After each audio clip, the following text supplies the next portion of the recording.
Mangwanani Mwalelepo Vukenjani Tekwas Vanave Africa. Welcome to Africa Good Morning, the news and current affairs show bringing you everything you need to know happening in the SADC region and beyond.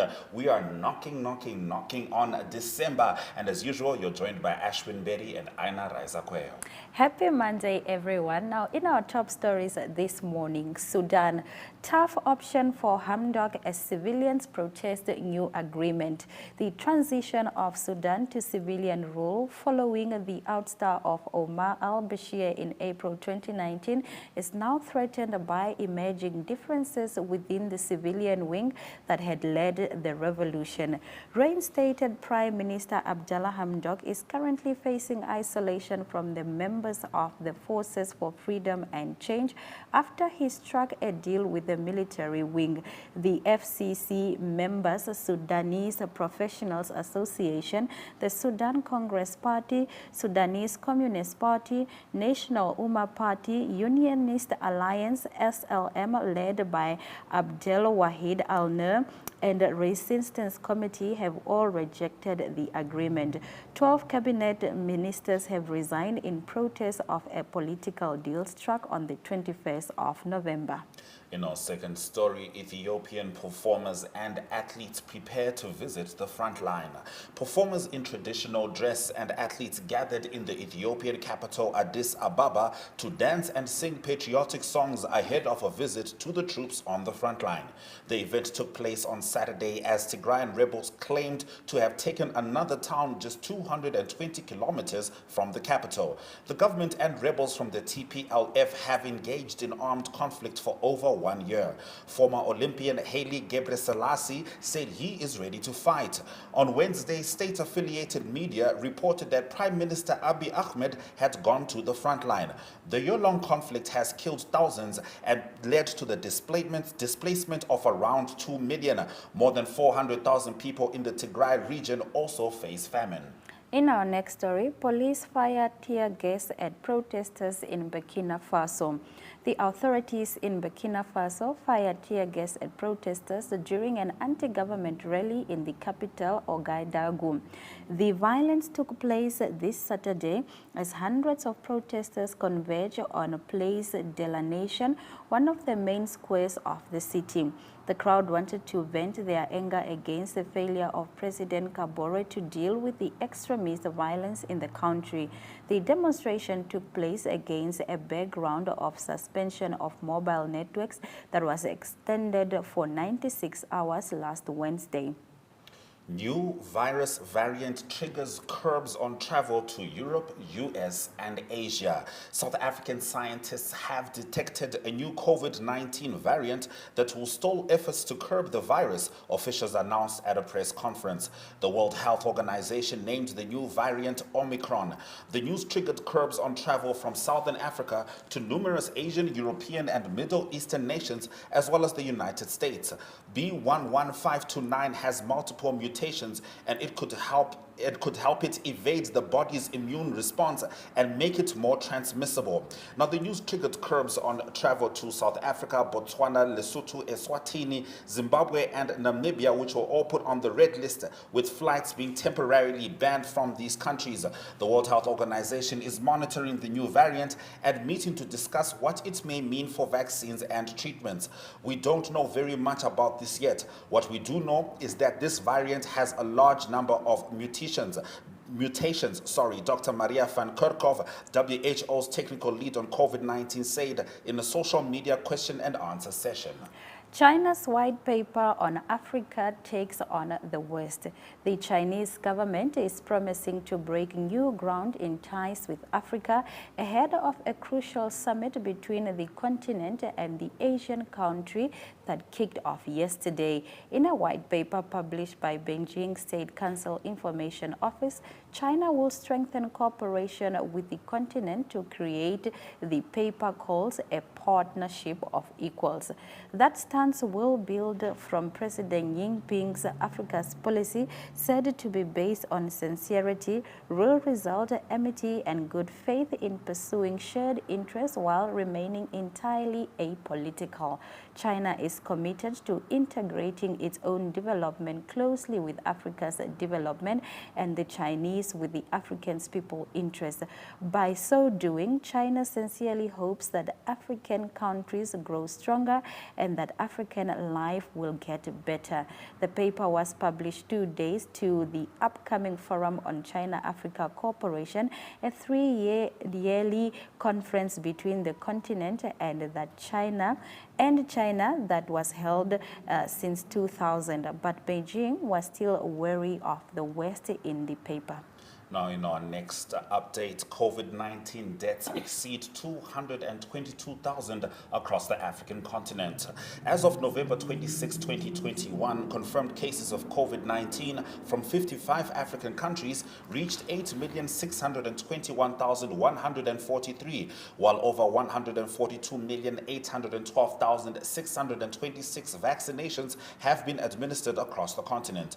Reported deaths in Africa reached 222,259 and 8,038,813 people have recovered. South Africa has the most reported cases with 2,952,500 and 89,771 people have died. Other most affected countries are Morocco, Tunisia, Ethiopia, Libya, Egypt, and Kenya.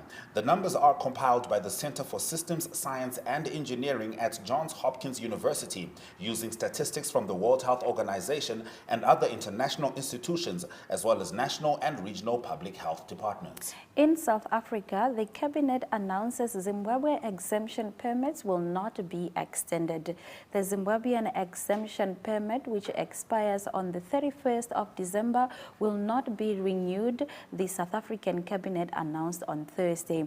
About 182,000 Zimbabweans who hold the permit have been given a year's grace to migrate to other permits to allow them to stay in South Africa.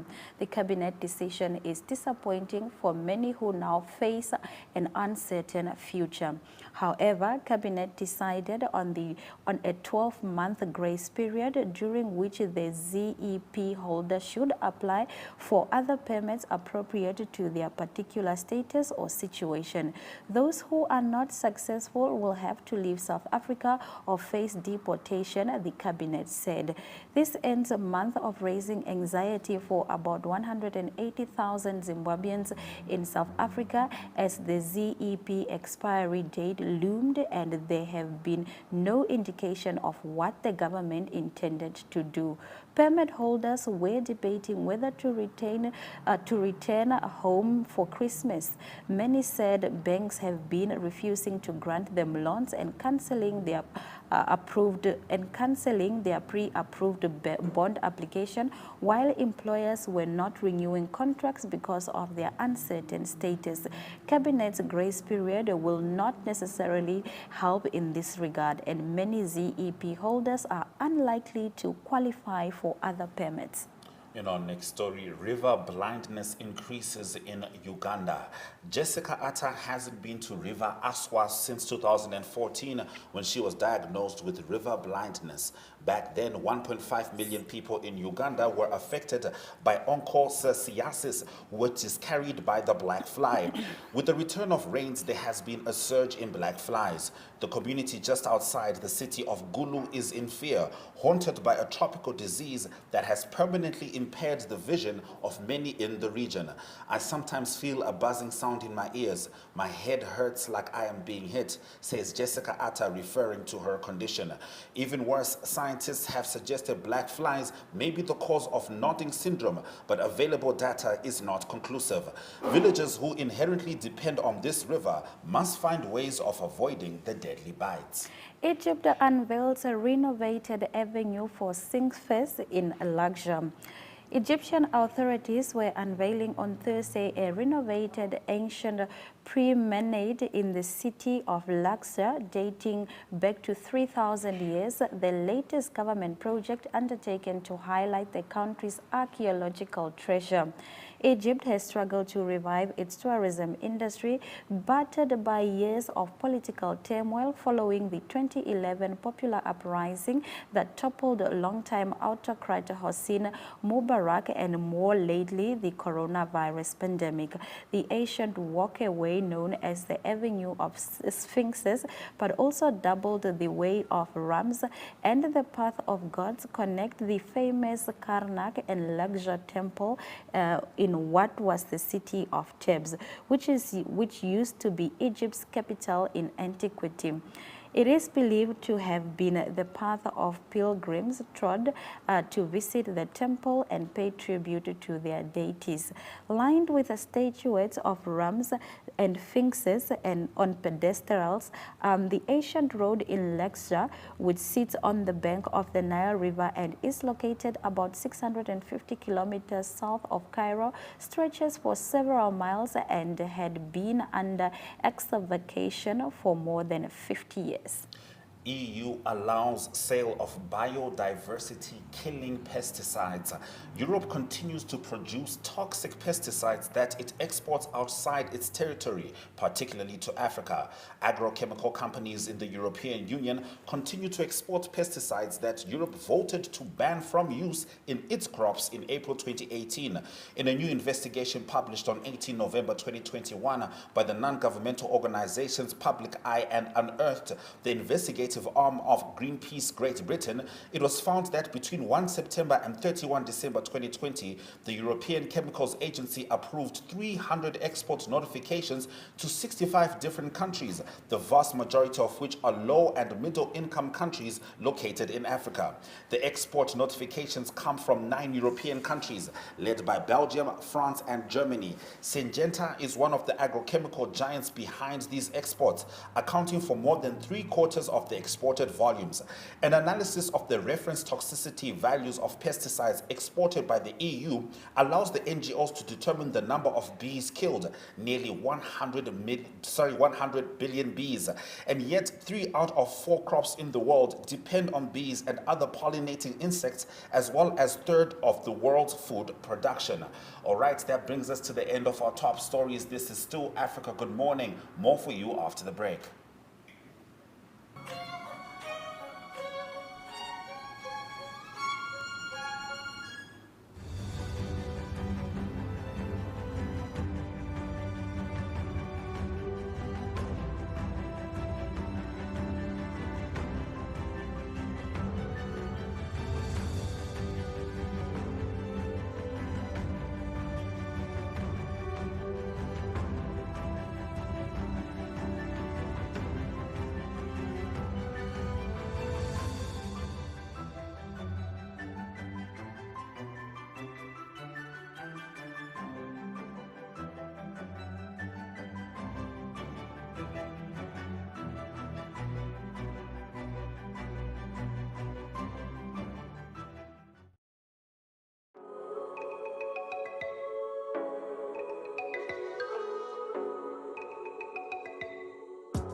Goal 5 focuses on achieving gender equality and women's empowerment through equal and meaningful access to health care.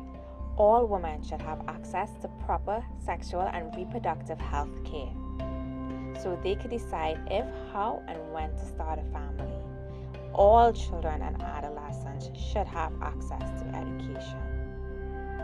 Equal employment. This means access to meaningful work, freedom from sexual harassment and discrimination in the workplace, valuing of unpaid care work, and shared responsibilities at home. Our islands have to be a safe place for us to walk, to work, to love, to worship. We need peace in the home. We need peace in the streets. Peace in our world. We call on our leaders, our government, our region to work together to create equality for all.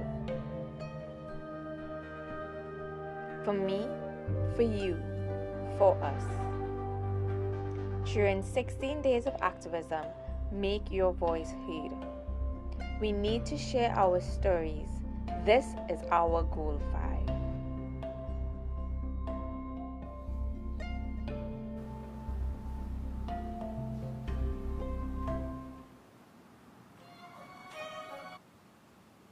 Let's meet Yakapita Kandanga, Namibia's very own climate warrior. Yakapita was one of 4 global delegates who joined Greenpeace on its Rainbow Warrior and defied Scottish authorities by sailing up the River Clyde to attend the recent COP26 climate summit in Glasgow. Let's have a look.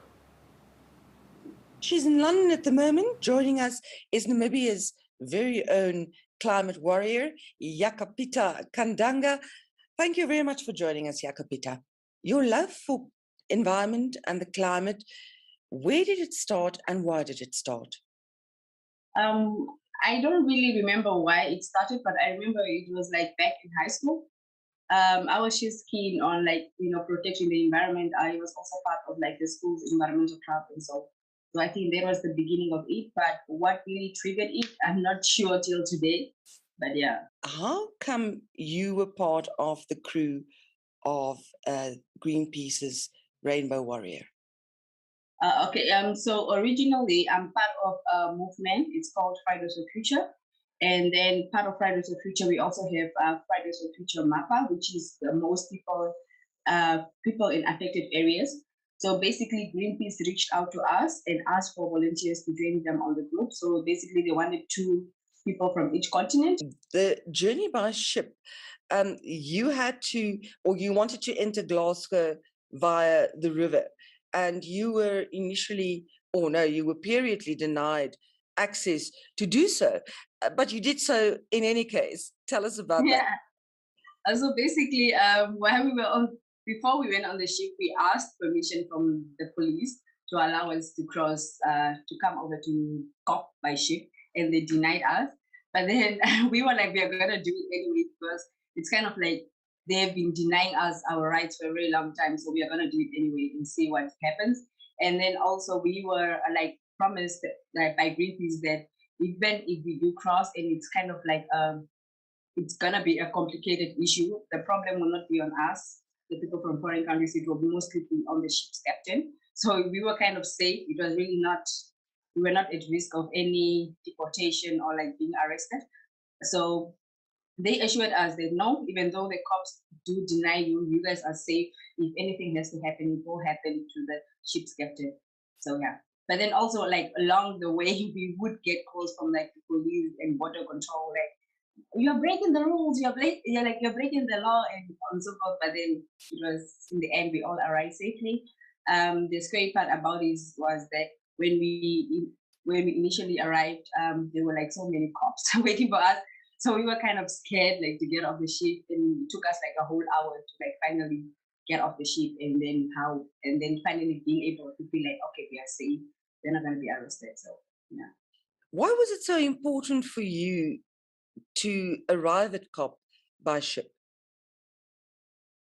For me personally, as I previously explained, is because it wasn't really about arriving by ship. It was mostly because I just felt like Namibia is one of the countries that is really impacted by the climate change, and yet again we are the least contributors to climate change.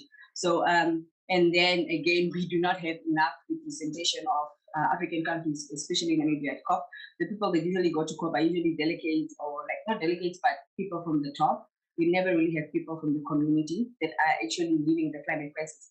So for me, it was just that. It was me being able to arrive at COP, being able to present the people that are actually living the climate crisis, and bringing my message to COP leaders. There's footage on the internet of while you were on the river by ship entering Glasgow, there were actually dolphins accompanying you. Yeah. How did that happen? So basically, it was not only that, like that whole day, it just kind of felt really great. Before we actually got on the ship, we saw a rainbow because that day it was like Yes, there's a super picture of that too. Yeah. So um, before we actually got on the boat, we were all scared and nervous, and then we saw a rainbow. I'm like, oh, a symbol of hope. Okay, cool. And then we ended up being on the boat, and later on, just as soon as we were like crossing the bridge, and then we saw dolphins. It was amazing because it felt like even though most people did not want us to arrive at COP by ship, we had like escort by dolphins kind of in a way. So it was really good. At COP itself, what was the mood like? Um, honestly, the mood was kind of at the beginning it was calm, but then along the way, because of the protests we were doing and the actions we were doing, we kind of became a threat to world leaders, and it was tense to a point where we would be having our mini meetings about an action we want to do, and we would have like security guards like circling us or walking around us, just trying to figure out, okay, what are they up to this time? Because we became like the group that is always up to something. What was your message at these platforms? First, my message was for northern nations to pay their reparation in climate debt to southern, to most affected people in areas which is the south part of the world, mainly because we are the least contributors, as I say, to climate change, and they are the most contributors to climate change. But yet again, we are the least able to adapt, and we are more likely to not survive climate change. Another one was that the climate crisis. My other message was that some people come to climate conferences and they have these discussions and then they make policies that are supposed to be implemented from 2030, 2040, 2050. But then most of us, like in African countries, we really do not have like 2030 and so forth. We are living the climate crisis now. So we wanted to have the action now. We did not want to have the action in 10, 20 years to come. We wanted world leaders to make in action now. And also another one was being able to convince world leaders to put people over profit. It's not always that everything that has to lead to development should be at the cost of environmental impacts. Do you feel hopeful, or do you think, as the international term has now been coined, that it has only been a lot of blah, blah, blah? Honestly, I have no hope. I have zero hope for what happened at COP. It was a conference of the rich people, if I'm being honest. It was a conversation of the rich people. A lot of people were excluded. And this was one of the conferences where we had a lot of people from the most affected peoples in areas like people really came to COP just to receive disappointments and apologies. I just feel disappointed, and it was just another blah blah blah, because even the policies they implemented now, everybody else, like all these presidents and ministers, are going to go back to their families and still continue living their lives the way they've been living for the past previous COP, from COP 21 to COP 25.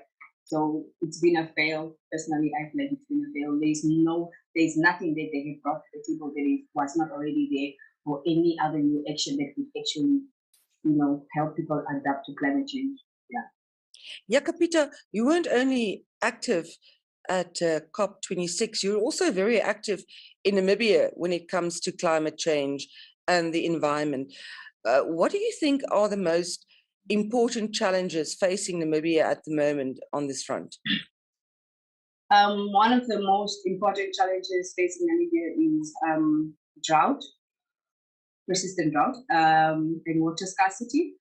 And another one is the threat that we have in the oil drilling situation in the Okavango, because I personally believe that Namibia really, there's a really lack of water in Namibia, and the Okavango Delta is one of our fresh waters, like our main freshwater places. And also the lack of education when it comes to climate change. I feel like a lot of Namibians do not understand what is climate change, and as long as we do not understand what is climate change, there is no way we are able to fully adapt to climate change. Jakapita, your message to Namibians when it comes to climate change? This is not really a message to Namibia to say, but it's a message to our Namibian leaders. Something as impactful as climate change should be a conversation that should be had, and not me having a conversation on climate change and feeling like I'm being, I'm I should fear for my life.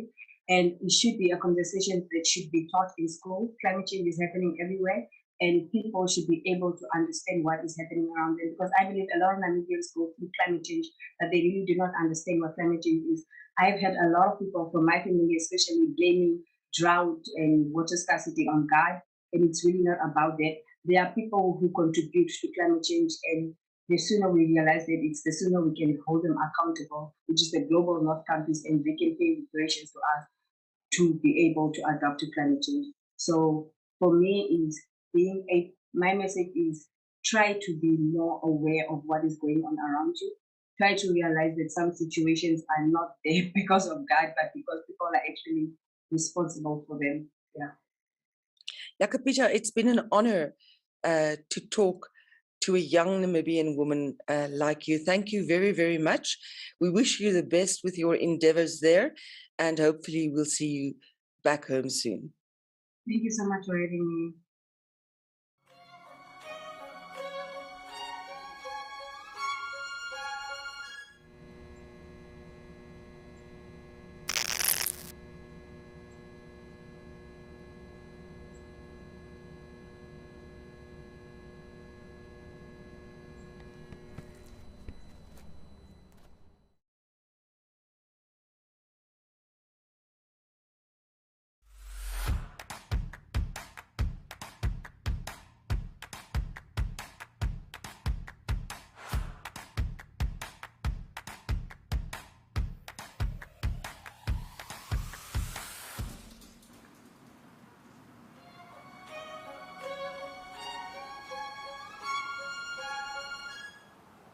Welcome back to Africa Good Morning as we continue to decentralize African news for you. Keeping that in mind, we'll take a trip now to Zambia and find out the news on the ground from Mr. Mike Sichula. Good morning, Mike. How are you?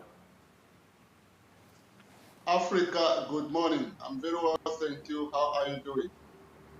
We are all right, but you know what the buzzword is right now? It's Omicron. It's what everyone is talking about. Now, amidst the threat of the COVID-19 fourth wave, health workers have been directed to run vaccination centers on a 24-hour basis to vaccinate as many people as possible. Could you please get into this? Yes, indeed, that's what has been issued to the health workers by the Minister of Health, Mrs. Sylvia Masebo. Yesterday, they held a media briefing late in the evening to explain why it is important for Zambians to get vaccinated. The Zambia has not recorded any case of the new variant, but authorities are saying it is important that measures are put in place to get as many people possible to be vaccinated. Like I've been saying all along, the Zambian government wants to vaccinate at least 70% by December 31st this year. This target, it seems to be more far-fetched because as I speak to you now, the number that are vaccinated is less than 20%. And now we are getting into December. So meaning the government have got close to 29 to 30 days to get as many as 50% of Zambians to be vaccinated against the disease. So according to the ministry, providing vaccination services 24 hours, it will help the number of people to get vaccinated ahead of the anticipated fourth wave. She has also urged the people to ensure that they get vaccinated at all means. So one of the measures that the minister issued last evening was that people should provide proof when entering government buildings. So when you look at the term government buildings, you look at markets, bus stations, and any other property to government, you must show proof that you've been vaccinated, failure to which such services may be provided to you. So we're yet to see what will happen between now until the 29th or 30th December. That number of 70% will be attained. All right, now just to expand on that, I know the news only broke out late last week, but what's been the general attitude of Zambians finding out that Zambia has been put on the red list? Well, the general feeling by most Zambians is that we have not been assisted by government in terms of ensuring that these first vaccination centers are brought closer to people. Then others are saying Western countries are not being fair to Zambia because Zambia and the other African countries, because they give you the vaccination, the vaccines, but when you are going to enter into their countries, even if they have given you these vaccines, they are still subjecting you to scrutiny and the like. So the general feeling is quite divided. All right, the government has placed the only oil refinery on care and maintenance because it is costly to run the facility. Please tell us more. Yes, the Indeni refinery is one of the companies that has been in existence since after independence. It was established where the Tazama pipeline was also established. The Tazama pipeline lines from Dar es Salaam in Tanzania into Ndola in Zambia on the copper belt. So when it brings crude oil, Indeni refinery now begins to separate that crude oil into diesel, petrol, gas, and other products. But after many years of being in operation, authorities are saying it is not viable to maintain this refinery because according to a World Bank report of 2017, it says for the refinery to be put back on track, the government requires about $500 million, which at present the new administration is saying is too much money to put into a plant that may not yield positive results. So what they have done is that they want to place it on care and maintenance, where once this is done, the procurement of fuel will have to be done by road. So meaning there will be oil marketing companies that will have to bring oil from outside Zambia and distribute it across the country. Refinery will be put on hold, not until such a time when measures are put in place to either revamp it or build another one or construct a new pipeline from Angola into Zambia. Though a number of divisions have arisen against this, saying that the country's security is under threat because you must know that oil or energy is very critical to national development, and you cannot leave it entirely into the private hands.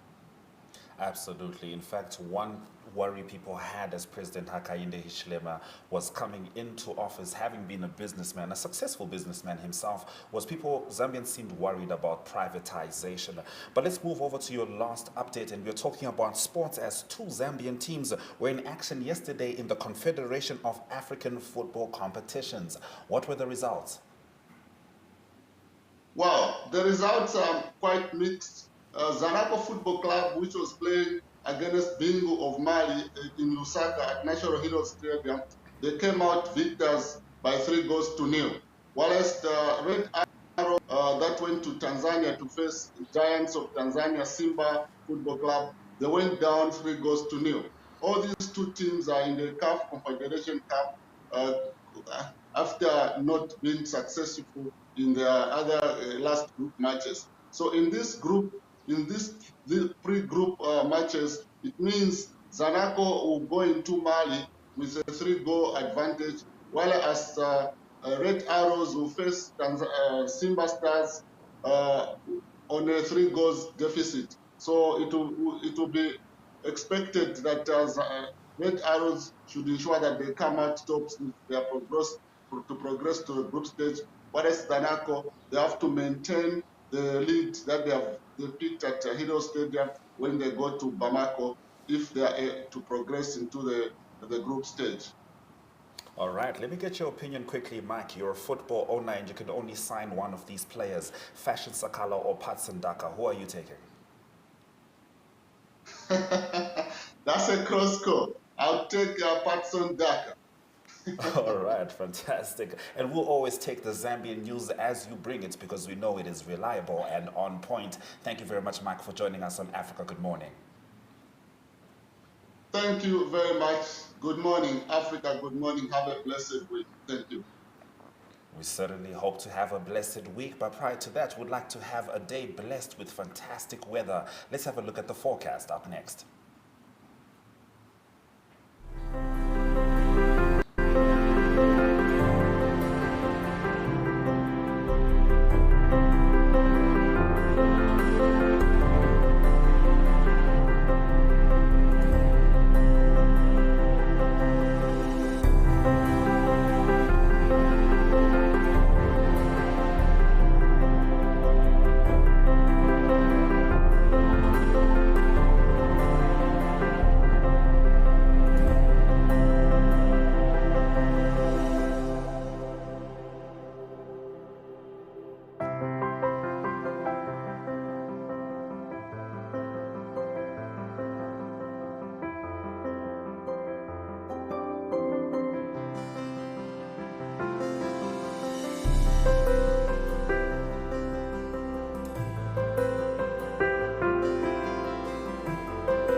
Strike it gold and win 5,000 Namibian dollars in cash with Neo Paints. Simply buy Neo Paints products from the selected range and stand a chance to get one of 12 mystery buckets filled with gold paint. All 12 winners will each get 3 extra paint buckets equal to their purchase. One to replace the gold paint, the second to use on your project, and the third to give to a charity of their choice. One winner can score another 10,000 Namibian dollars by showing us your creative use of the golden paint. The best project wins the cash. Offer is valid from 27 September to 18 December at your favorite hardware store nationwide. Visit us at neopaints.com for more competition details and follow us on Facebook for weekly competition updates. Neopaints, a coat of excellence.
Welcome back to Africa Good Morning. It's time for us to dive straight into your economic news stories. In the first story, commitment signed to build an electric battery industry in the DRC.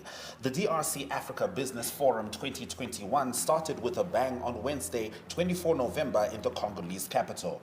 A battery of firm commitments was signed for the development of a battery minerals industry in the Democratic Republic of Congo. The plan is for the project to start within next 2 years.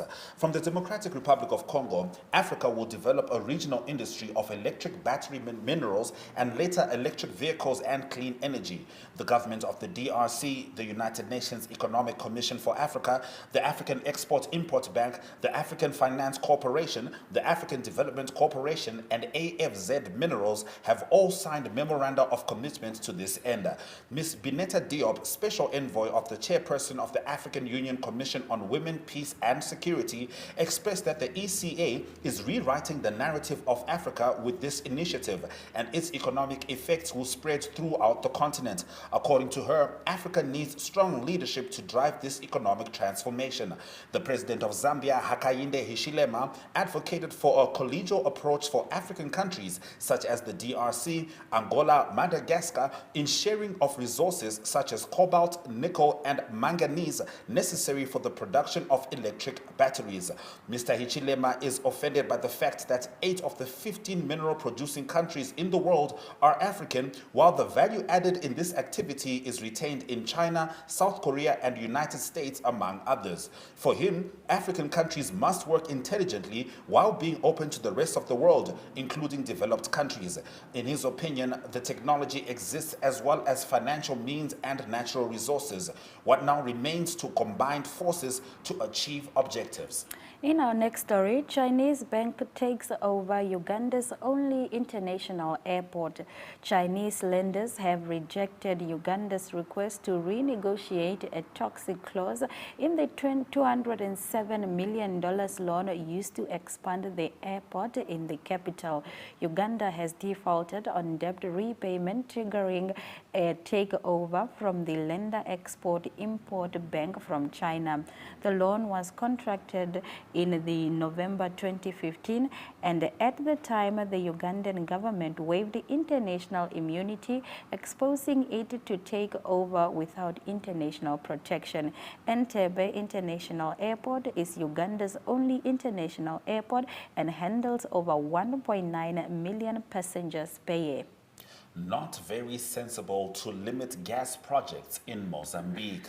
The representative of the International Monetary Fund in Mozambique, Alexis Meyer Circle, said that it was counterproductive limiting the development of the country's gas projects. The IMF representative acknowledged that climate change has obvious negative effects, but its link to the consumption of fossil fuels is a problem to be solved globally and not at the expense of one country or another. Mozambique is a country that emits very little carbon in proportion to its population of 30 million inhabitants and compared to other countries in the world, he said. On the other hand, the transition to renewable energy sources will take some time, and this transition can only be made with non-renewable sources, at least for a while. Alexis Meyer Circle considered that Mozambican gas is reasonably clean compared to other non-renewable sources. In 2022, Mozambique will start exporting liquefied natural gas from the Rovuma Basin, where some of the largest reserves in the world were discovered. Gas is expected to play a key role in the Mozambican economy in the next decade. Despite having suspended support to the country in 2016 after the state's $2.7 billion hidden debts came to light, the IMF lent the country 104 million euros in 2019 in support of humanitarian and reconstruction efforts after cyclones Idai and Kenneth hit. After the COVID-19 pandemic was declared, the IMF provided 564 million euros in support to Mozambique, about half of it in a loan to be repaid only after the production, export, and tax revenues of liquefied natural gas start, the organization announced at the time. Zambia places Sol petroleum refinery under care and maintenance. Zambia will place its Sol 24,000 barrel per day Indeni petroleum refinery on care and maintenance under reform aimed at increasing security of fuel supply, Energy Minister Peter Kampala said on Friday. Kampala said in a statement that Africa's second largest copper producer would import refined diesel through a pipeline from Dar es Salaam in Tanzania and other petroleum products by road. The reforms are aimed at ensuring that there is adequate, reliable, and affordable supply of petroleum products in the country, the statement said. Zambia's petroleum sector had been marred with a lot of inefficiencies, which had increased the cost of petroleum product, it said. Finance Ministry estimates indicate that Zambia has been spending more than 20 million per month on fuel subsidies due to inefficiencies in the procurement chain. The government of Zambia, President Hakainde Hichilema, who was elected in August, is in talks with the IMF for a lending program. That brings us to the end of our economic news stories. Up next, economic indicators.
Is our happy song.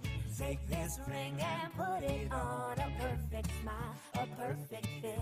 We can't go wrong. Hey, let's stop the world. Just a boy and girl. Today we'll start together. Today we'll start forever. Ever, ever, oh. Ever, ever, oh. Today we'll start. What if we laughed?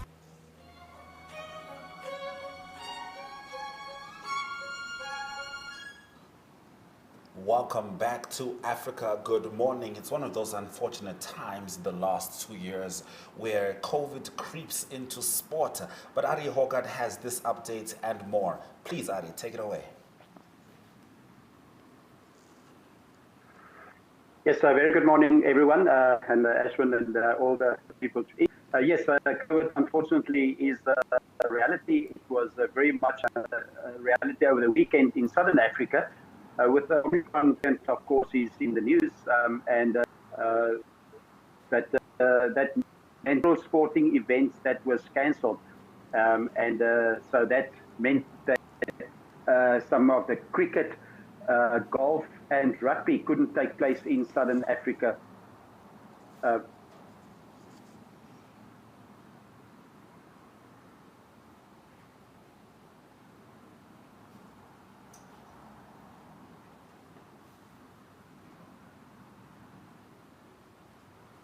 All right, it seems like we can't get through to Ari there, but he was talking about professional sport in Southern Africa being given devastating blows this weekend after several events were cancelled because of the new Omicron COVID-19 variant. We hope to catch up with Ari once again, but for now, we'll take a short break.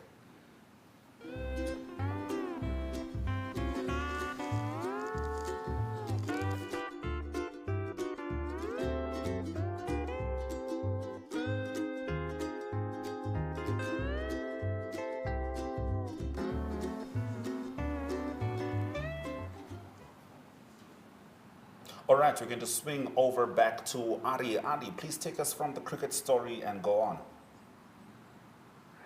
Yes, just briefly, sorry for the interruption. Cricket-wise, there's some cricket going on in India at the moment. It is India that hosts New Zealand, and New Zealand need to make 284 to win in their fourth innings. They were 4 for 1 overnight, so a tough challenge for them. And also you can see the players there with masks. But that's also got to do with the COVID regulations at the moment. Earlier news, like I mentioned, many of the sporting events were cancelled, unfortunately, in Southern Africa. Cricket, Namibia, Oman tournament as well, where Namibia play Oman and the United Arab Emirates, and the rugby in South Africa as well, United Championships, and also the Joburg Open golf. But on to some last cricket news. The Women's Big Bash final was played in Australia as well. That is the equivalent of the IPL. And it was the Perth Scorchers that won. That is Marizanne Cup. She's a brilliant all-rounder for South Africa. She plays for the Perth Scorchers, and she was the player of the match. She had 31 runs and also bowled very well. Perth Scorchers 146 for 5. Adelaide Strikers only can manage 134 for 6. Also a few South Africans playing in that team. The Perth Scorchers winning the Women's Big Bash final in Australia. And on to some rugby news. There was no rugby in South Africa, unfortunately, with the United Championship. But good performance by the Blitzboks, the South African Sevens team. They won the Sevens tournament in Dubai. There were some of the United Rugby League matches that did take place in Europe, but that is the Sevens team that is in Dubai. The Springbok Blitzboks won. They beat the USA in the final by 42 points to 7. And just news from teams that are still in South Africa, the Munster and Cardiff teams, in both squads, there were positive cases over the weekend, unfortunately, so they couldn't fly back to the United Kingdom. So Munster and Cardiff, still in South Africa, they need to be in quarantine for 14 days in South Africa. So that's not good news for Munster and Cardiff. And let's go on to some soccer news. There were big football soccer yesterday. The big match yesterday afternoon, last night, was Chelsea that hosted Manchester United. That was the big game, and it ended 1-1 in a draw. Chelsea leading still. They got 30 league points after 13 games. And Manchester City creeping up very close now. They've got 29 points. That's after beating West Ham by 2-1 at home. Liverpool 2 points back on 28 league points. They beat Southampton at home, a big score, 4-0. And then Arsenal, they're doing great after losing the first 3 games of the season. They crept up. They're in the top 4 at the moment with West Ham. So Arsenal, after 13 games, they've got 23 points. They beat Newcastle by 2-0. And then just in closing, the Joburg Open was the golf tournament that was played. It's co-sanctioned by the European Tour, a big tournament for all players in Southern Africa and for Europe. That is Tristan Lawrence. He's from South Africa, a big break for him. He won the tournament, so he's got exemption on the European Tour until 2023. There was weather and COVID affected this tournament. It was not 36 holes, it was meant to be 56 holes, but there was also weather on the last day. So it was decided over 36 holes in the end. The scores after 36 holes, Tristan Lawrence was the winner, and he qualifies also for the British Open. So that's all the golf news, also sport news. Hope you team did well. We talk again on Friday. Have a great day. Bye-bye. All right, thank you very much, Ari, for bringing us the sports news updates. We'll take a short break and we'll be back with your headlines.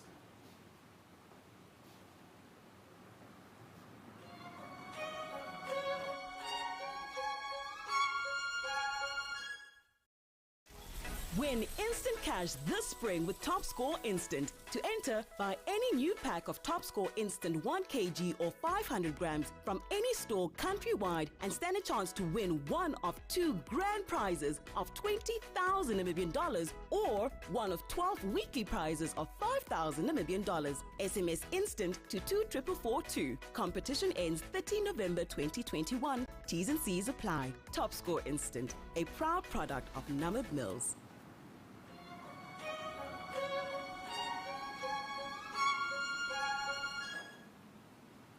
Africa Good Morning has been streaming live from 7 a.m. Now, if you perhaps missed our top stories at the top of the hour, or if you need a recap, here are some of the headlines. Sudan, tough options for Hamdok as civilians protest new agreement. Ethiopian performers and athletes prepare to visit the front line. Police fire tear gas at protesters in Burkina Faso. New virus variant triggers curbs on travel to Europe, US, and Asia. Commitments signed to build an electric battery industry in the DRC. Professional sport in Southern Africa was given devastating blows this weekend after several events were cancelled because of the new Omicron COVID-19 variant. Those have been our stories. We thank you very much for joining us on the Monday edition of Africa Good Morning. We do welcome your remarks regarding our show. You can email them to us. Our email is agm_2centsworth@nmh.com.na. Alternatively, you can post your comments on Facebook and Twitter. That's at Africa Good Morning. We also have a website called OneUp2, so please visit us. Get vaccinated, wear your mask. The third wave is on its way, and happy Monday. Yeah, actually, it's the fourth Oh, wave. the fourth wave, No, yeah. don't worry, girl, we all have COVID amnesia. All right, this is Africa. Good morning. See you tomorrow.